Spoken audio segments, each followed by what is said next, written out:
In Argentina, the government of Alberto Fernandez inaugurated on Sunday the Nestor Kirchner gas pipeline, coinciding with the National Independence Day. Gabon's President Ali Bongo Ondimba, who has been ruling for almost 14 years, announced on Sunday that he will stand for a third term in the presidential election scheduled for August 26. In Guinea Bissau, Open Summit of the Economic Community of West African States, regional issues such as post-coup power juntas are high on the agenda.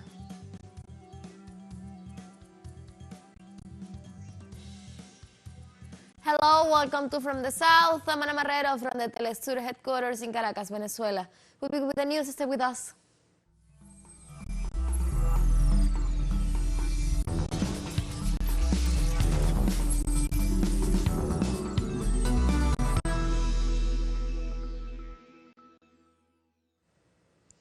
In Argentina, the government of Alberto Fernandez inaugurated on Sunday the Nestor Kirchner gas pipeline, coinciding with the nation's Independence Day. The ceremony will take place in the city of Saiquelo in Buenos Aires, and President Alberto Fernandez, Vice President Cristina Fernandez, and the Minister of Economy and presidential pre-candidate of the ruling party, Sergio Massa, will be attending to the gas pipeline's opening. Prior, President Fernandez stated that this is the largest gas transition project in the last 40 years. We update information on Guatemala, which is submerged in a political crisis 2 weeks after the elections. The Supreme Electoral Court has ratified the date for the runoff elections. At a plenary meeting of magistrates and the prosecutors of the political parties involved, Magistrate Gabriel Aguilera said the second round of the elections will be held on August the 20th.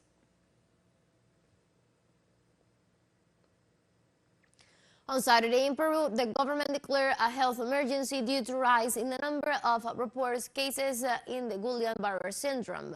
The Health Ministry, along with the National Institute of Health, have explained that the emergency will last 90 days for them to conduct a comprehensive epidemiological surveillance, to do research, and to try to control the numbers of cases. During that time, they'll also be providing technical assistance and monitoring.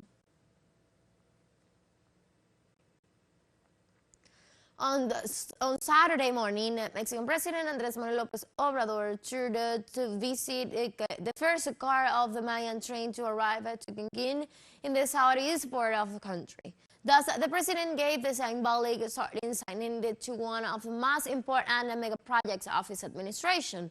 On his inspection tour, the president was accompanied by Quintana Roo Governor Mara Lezama and Alstom's Mexican director Maite Ramos. Alstom is the local subsidiary of a French company building the trains. In northeastern Brazil, at least 11 people have died and several are missing following the collapse of an illegally occupied building on Friday in the municipality of Pernambuco. Firefighters are still searching for a woman and 2 children under the rubble. The deaths include men, women, and children aged 5 to 45, according to the statement released on Saturday by the Pernambuco Civil Defense Services. The 3-story structures attendant to a large housing complex has been closed since 2010 due to a risk of collapse, but have been illegally occupied since then. In Uruguay, the water crisis accentuates social inequalities in access to drinking water. Inhabitants of poor areas drink from the pipes, while those who can buy bottles water. The government has acknowledged that the water in Montevideo network and surrounding areas maintains unsafe limits of sodium and chloride due to the influx of water from the Plata River. The sample tests shows levels of up to 873 milligrams of chlorine per liter of waters and up to 516 milligrams of sodium, which is above the 720 and 440 mgs respectively, that are considered safe. On Saturday in Canada, members of the Sinks community demonstrated outside the Indian consulate in Toronto to protest the murder of one of their leaders last month. Demonstrators accused the Indian government of being responsible for the shooting death of Hardeep Singh Nihal, president of the Sinks temple and advocate of the creation of an independent Sikh state that his supporters hope to call Khalistan. Government of India had declared Nihal a terrorist and claimed that in a search and seizure operation, he was gunned down on June the 18th in Surrey at Vancouver suburbs, that is home to once Canada's largest Sikh population. Systematically been committing violence against Sikhs since the early 80s up until now. So they've been committing violence. The policy remains the same. They want to oppress the minorities. We are very much concerned because what we feel that such kind of activities damages the India and Canada relationship, and we don't want that to happen. We want a very strong India and Canada relationship. Let's take a short break, but remember, you can now follow us on our TikTok account as teleSUR English. There you will be able to find news in different formats, news updates, and more. Stay tuned for more news.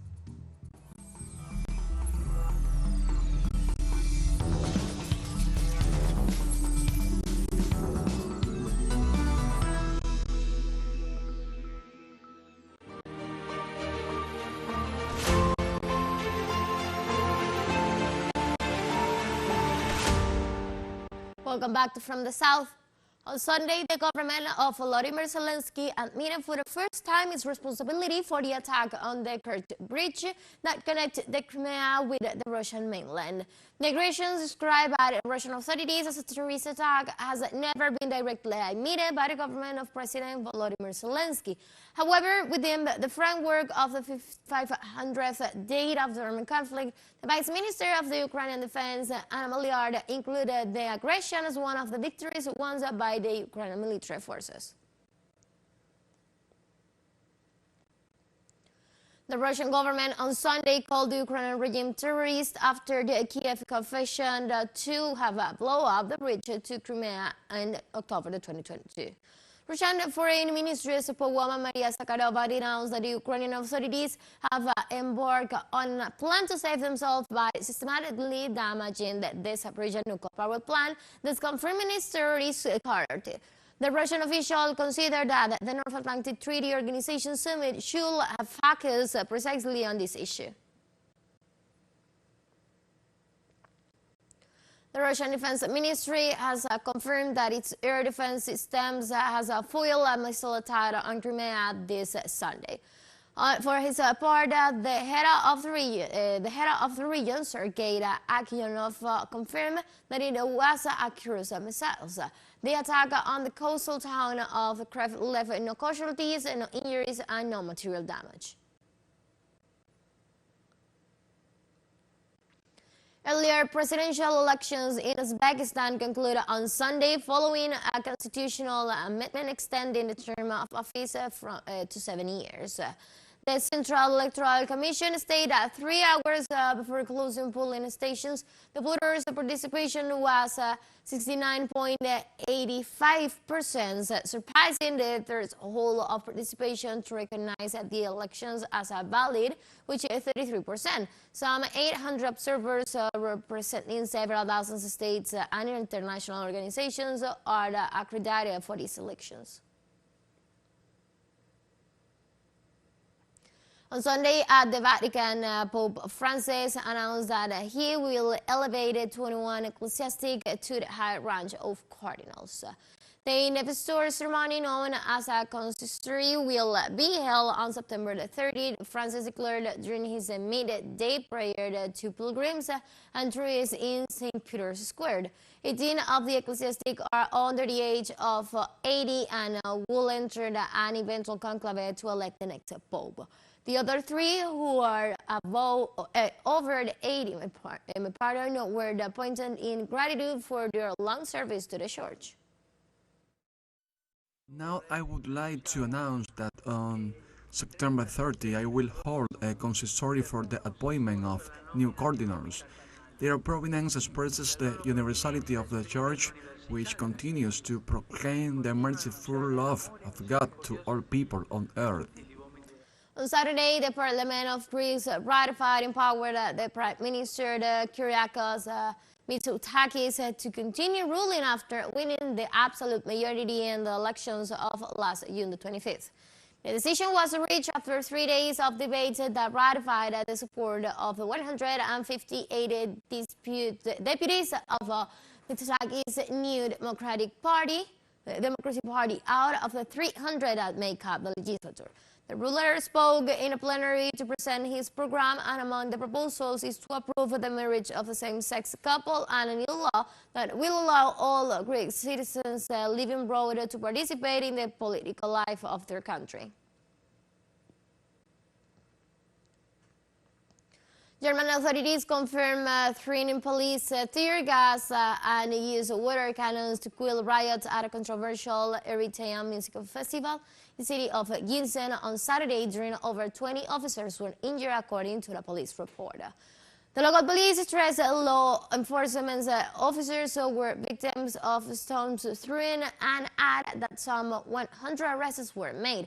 For this festival located north of Frankfurt, some 1,000 police officers were deployed in the city of 80,000 inhabitants after the 2022 edition degenerated into violence. Let's take our final break, but before we invite you to visit our YouTube channel at teleSUR English. There you'll be able to watch our interviews, top stories, special broadcasts, and more. Hit the subscribe button and activate the notification bell to stay up to date on the world's most recent events. More final short break, don't go away.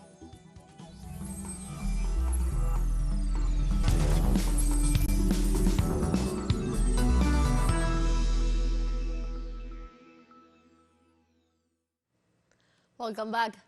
Gabon's President Ali Bongo Ondimba, who has been ruling for almost 14 years, announced on Sunday that he will stand up for a third term in the presidential elections scheduled for August 26. Mr. Bongo is the clear favorite for the presidential elections, as various opposition parties have failed to form a single coalition. The 64-year-old president of Gabon was first elected in 2009 on the death of his father, Omar Bongo Ondimba, who had ruled the country for over 41 years and was narrowly re-elected in 2016. His candidacy will have to be ratified by a special Congress scheduled on Monday of his Gabonese Democratic Party, which dominates the parliament by a wide margin and is the favorite in the legislative and municipal elections to be held on the same day.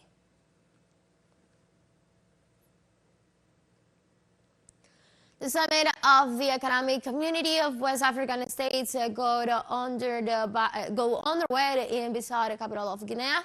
Such regional issues like power juntas following coup d'etat is high on the agenda. The meeting will be chaired by Nigeria's President Bola Tinubu. The summit will focus on political developments in Mali, Burkina Faso, and Guinea-Conakry. Countries whose military leaders are committed to a democratic roadmap for eventual transition to democracy. Other important issues to be discussed will be the withdrawal of the United Nations mission for Mali, the MINUSMA.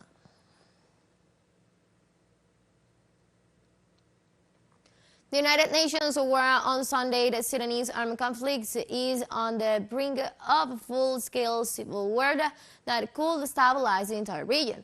The United Nations state came after the near strike on a residential area in Sudan killed some 2,000 civilians. The health ministry reported that Saturday's airstrike on the village of Ondurmar injured a large number of civilians.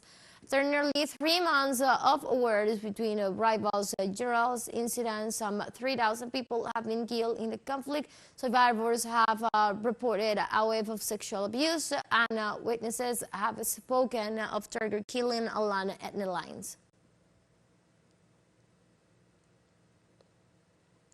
On Sunday, the president of Kenya, William Ruto, on a state visit to Congo, was announced the removal of visa restrictions. Ruto addressed a message to the Congolese parliamentarians gathered at the Congress, where he lamented the fact that Africa is a victim of climate crisis, despite the fact that it emits only 4% of greenhouse gases. The Kenyan leader was also dismayed by the fact that the continent's lowest income countries spend 24% of their GDP on the repavement. In this sense, he announced the decision that Congolese will no longer need a visa to enter Kenya. This will allow to increase trade between the two countries, the people and businessmen, Ruto points out. On Sunday, the U.S. Treasury Secretary Janet Yellen brought up her fourth-day visit to China. She described her meeting with local authorities as positive. At a press conference, Yellen said her meeting with Chinese officials were direct and productive. Yellen told reporters that the objective of this trip was to establish and deepen relations with the new team at Beijing, and the objective, she said, has been achieved. At least one person has died and 15 houses have collapsed on Saturday in India as a result of the heavy rains that hit its nation capital. The director of the fire department, Sharon Sain, explained that the victim is a 58-year-old woman who lost her life when a wall collapsed at TBI University in the Carbollo Bank neighborhood. Sain added that the collapse of the structure also caused damage to 15 vehicles. The Meteorological Department of India assured that the heavy rains will continue in the capital for 2 or 3 more days. We have come to the end of this news brief, but you can find this and many other stories on our website at telesurenglish.net. You can also use us on our socials. We're on Facebook, Twitter, and on Instagram as well. TeleSUR English from the south of Marrero. Thank you for watching.